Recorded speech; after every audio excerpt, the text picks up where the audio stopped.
Ekran! Ekranen geef dich op, als warende waar. Ekran! En ik lood die aan met ons taubtiranen. Hier wil we een gouden titan en daarbij God kennen leren. Welkom, mijn lieve vriend. Welkom zu het programma Ekran. Dankzij dat u van die radio eingeschaltet hast oder im YouTube ist. Hab eine gesegnete tijd. Welkom ook Maga. Maga Bahnmann, du bist meine querida amiga, wo ich das mal in Spanisch sage, meine gute amiga. Solange als ich als Jugendlehrer sie bist du immer, hast es immer so gekommen, dass du in der Jugendgruppe bist, wo ich dann Jugendlehrer wird. So, das hat mich sehr schön gefunden, die Chance zu lernen und nu von der ersten Tag halt top zu arbeiten für Jugend. Und mein Name ist Eduard Giesbrecht. So, Maga, willkommen hier noch einmal. Kannst du einmal ganz kurz sagen, wer ist Maga Bahnmann? Ja, danke schön für mich Einladung für das Programm. Das gibt mir eine große Freude. Für Gott, das einfach das Wort Rüte geben und Sinn verherrlichen. Ich sehe Maga Bahnmann in Bolivien geboren und mein Hintergrund ist von der Ölkolonie.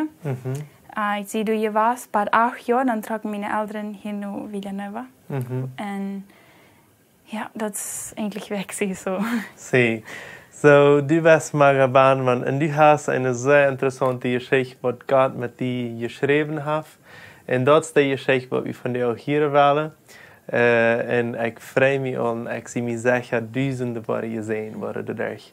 Kannst du mal einmal vertellen, wo fängt die Geschichte an? Wel, ik zie in de kolonie, zoals ik al zei, opgewassen bij 8 jaar.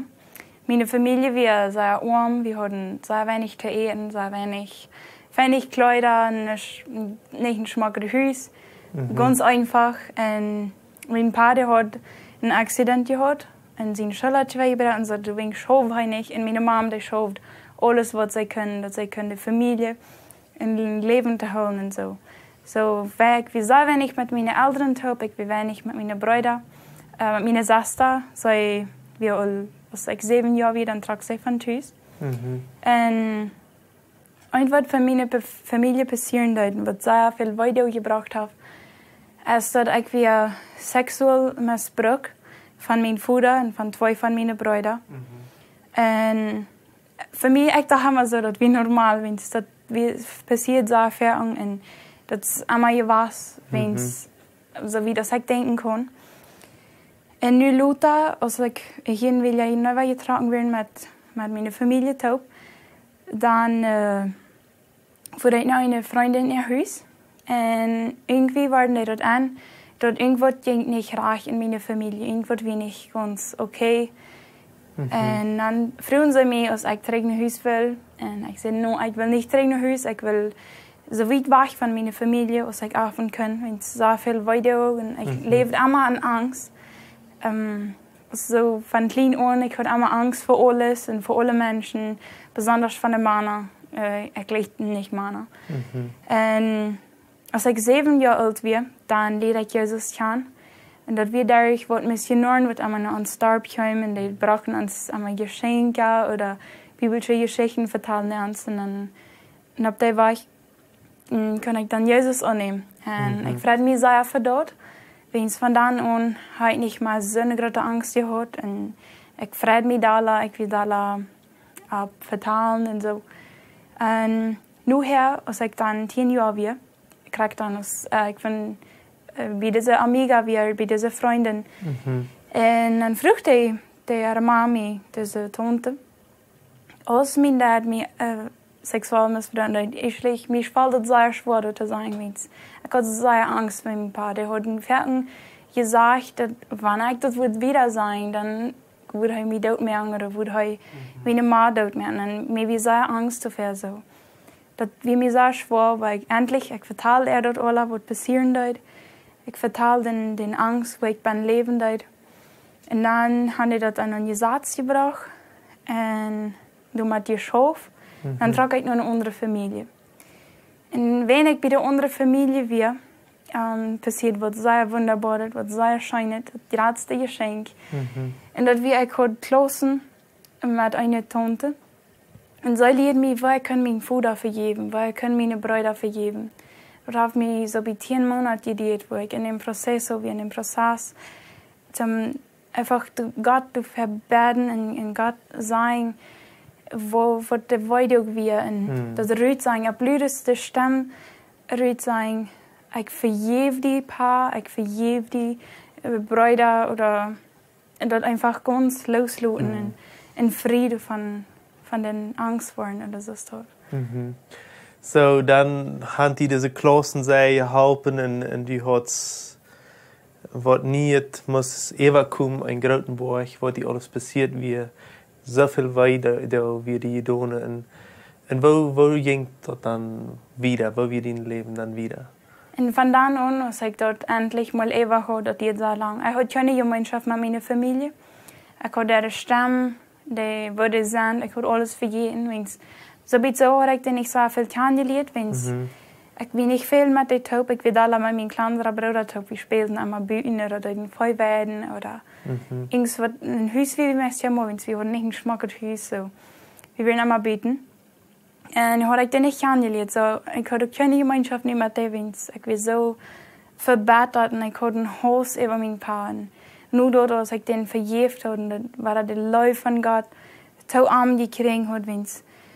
Ich selbst habe nicht, ich will nicht diese Zeit sagen, ich habe nicht die Schuld, dass ich mich so dumm getan habe. Ich selbst habe nicht gewusst, wer ich bin, wer Gott wird, wenn ich mir das tut. Und von seinen Eltern, dass er bestimmt auch was getan wird. Darum habe ich das wiedergegeben. Und von da wieder habe ich von Stadt zu Stadt einmal rumgetragen, wenn ich eigentlich bei meiner Familie wohnt. Und bei anderen Familien wohnt, wie sehr schwierig. Nicht alle will mich haben oder haben mich sehr zur Zeit gelassen. Und wenn er zu Weihnachten kam, dann sagen sie einmal, du musst nicht die Familie fahren, wenn wir waren allein sein mit der Familie. Und das braucht auch sehr viel weiter. Ich fühle, dass keiner will mich, keiner läuft mich. Und da sind sogar Zeiten gewesen, wo ich gedacht habe, ich bis muss sterben können. Wenn ich so auf keine Stadt sein soll, dann später ich sicher nicht. Ich habe ja einen Salzmarkt geplant, aber dank Gott, dass es immer passiert. Wow, ja. So, dann hat die diese Familie gefragt, dass die muss Weihnachten nicht Haus sein und die kannst nicht beernt sein. Und was fangen die an abzuarbeiten? Oder wo fühlt sich das, dass du vielleicht nicht ein wirkliches Haus hast? Oder was passiert in die? Ein Part wie mich war die Angst, was ich hatte, wenn ich Kind war. Und das andere war, ich fange an, Menschen nicht zu gleichen. Ich bin wohnt an mein Hort und ich sehe allein in dieser Welt und keiner will mich helfen, keiner will du sein für mich, keiner hört mich. Und ich war viel Betternis über Menschen. Und ich vertraue ihnen und ich habe auch keine Freunde. So, das war ein Prozess, wo ich hatte Luther, als ich nur der letzte Stadt trage, wo ich nicht wohnte, das ist der 8. Stadt. Dann kriegte ich weg, als ich die Hand trage, dann hatte ich ein Counseling. Das ist ein Ratgeber oder eine Zeit, wo du heilen kannst. Ich weiß nicht, wo ich sage, ja. Ja, es ist völlig anders als Seelsorge. Seelsorge, ja. Ja, und als ich die Zeit wie einen Weg, jeder Tag, wo ich verteile die Lied, alles was mir wir, die Sorten durch den Harchen Tau, von klein von so weit aus mir denken kann, ganz bad dann, wo ich gelebt habe, wo ich durchgegangen bin, ich verteile denen alles. Und dann Luther dann dort wieder alles nur Jesus bringen. Schritt bei Schritt. Und dann zum Beispiel, als ich von meinem Dad so dann behandelt wurde, und dann frage ich Jesus, wo wirst du? Wo wirst du, als das alles passiert? Und dann weiß er mir ein Bild und sagt, wie krank besiegt mir in Herr Wort. Das passiert nicht, wenn das nicht sein wollen, das kann ja leiden. Und ab da war ich frisch, wo ich diese Menschen vergeben kann, wo mich zu sie gelassen haben, oder diese Familie, die mich nicht wirklich annehmen wollen. Sie nehmen mich bis nennen, wenn es das unbedingt nötig wäre, aber wenn ich wirklich will, dass ich das will, das ist dort. Und dann habe ich das, wo ich die vergeben dort. Und ich warte in dieser Zeit auch an, in diesem Weg, wo ich das durchging, dass da wirklich viele sind, die in meinem Leben umgehen dort. Irgendwie, ich bin ganz versklavt und Pornografie und an Selbstbefriedigung. 2 sexuelle Dingen, wat ik deed, aber dat we een andere Weg, oder? Dat we een Weg wil, wenn es so wieder einzige läuft, oder der einzige, wenn eigentlich Sex als eine Weg van Leben. En wenn ich dat van klein ab angekriegt habe, dat wieder einzige Weg, mein Körper dat ontwoord die läuft. En dan dat ik dit, mijn zelfbevrediging, wenn ich irgendwie mich verlangt hat, oder mein Körper die will dat en zo. En ik werd aan dat wenig graag, dat wenig goed.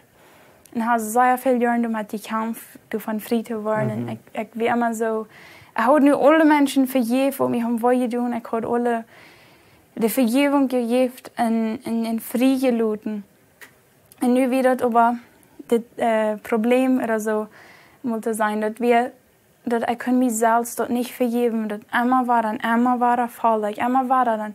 Had ik zoveel met God gezegd, dat is het laatste mal waar ik dat doe. Dat is het laatste mal waar ik pornografie kijk. Of dat laatste mal waar ik zelfbevrediging mee. En dan passiert het fresh. En ik was zo... Ik haat mezelf. Ik kan niet... de weg wo du van Rüte komt. Of wo mal vrij worden. En ik zei dat ik hem iets... Ik schreef me zo betterlijk zijn. Ik voel dat ik weer de einzige Mial in de ganze Welt wordt. Met die Sachen Tribbel had. En... Dat was sehr schwer oder so. Okay, Marga, das ist sehr interessant, was du uns verteilt hast. Aber wir können von dir von Zeit her nicht wieder verteilen, so wie wir machen, dass das nächste Mal wieder hören, wo dein Leben verändert ist. Ich habe sehr viel von dir gelernt und ich sehe mich sehr geduldig bei Jugendlichen. Ich kann auch sehr viel von Marga lernen. So, Gott sehen und bis zum nächsten Mal. Ciao, ciao. Dankeschön, dass du von dir auch dabei bist.